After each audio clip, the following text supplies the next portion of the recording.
Our beloved Boss Mike Cervera.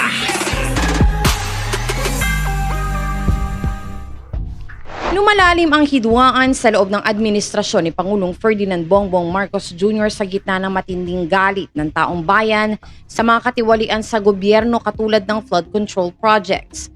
Ganito ang basa ni House Deputy Minority Leader at ACT Teachers Party List Representative Antonio Tino kasunod ng pagpapalit ng liderato ng mababang kapulungan ng Kongreso kung saan pinalitan ni Isabela Representative Faustino Bojidi III si late Representative Martin Romualdez bilang Speaker ng Kamara. The supposed deliberations on whether Speaker Romualdez will stay, take a leave, or resign altogether is obviously a Marcos move designed to further consolidate Malacanang's control over Congress and give credibility to his so-called anti-corruption drive amid the widespread protests hounding his regime. Ani Tino. CDA kapartido ni Marcos sa Partido Federal ng Pilipinas habang chairman naman ng Lakas Christian Muslim Democrats si Romualdez na pinakamalaking partido ngayon sa bansa. Ilan sa administration congressmen tulad ni House Majority Leader Sandro Marcos ay aminado na ilang linggo umanong pinag-uusapan ang pagre-resign ni Romualdez matapos kaladkarin ang kanyang pangalan sa flood control projects.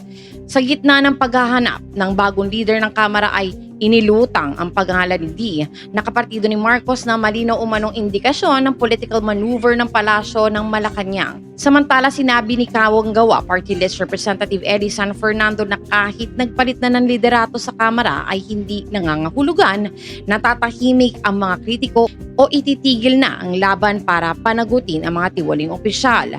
Make no mistake, ang pagpapalit ng liderato ng mababang kapulungan ay bunga ng walang tigil na ingay at pangangalampag ng mga manggagawa at ordinaryong Pilipino. Pero unang hakbang pa lang ito, dapat tuloy ang laban para sa tunay na pananagutan, giit ni San Fernando.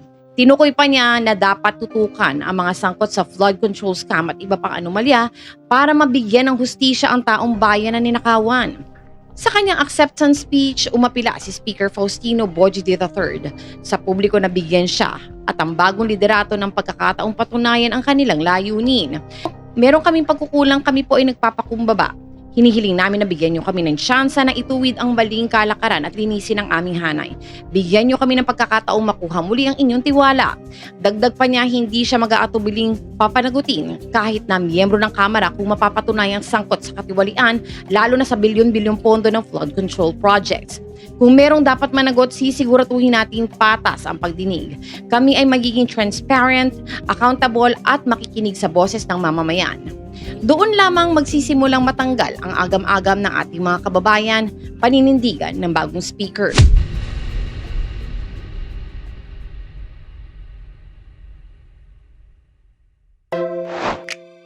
Sa ngalan po ni Boss Mike Cervera, ito po si Auntie Mama ng Rizal, also known as Anino TV, na nagsasabing mahalin po natin ang ating kapwa, ipagdasal po natin lagi ang ating bansa.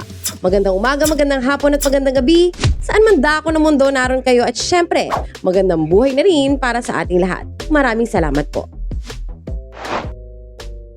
Our beloved Boss Mike Cervera.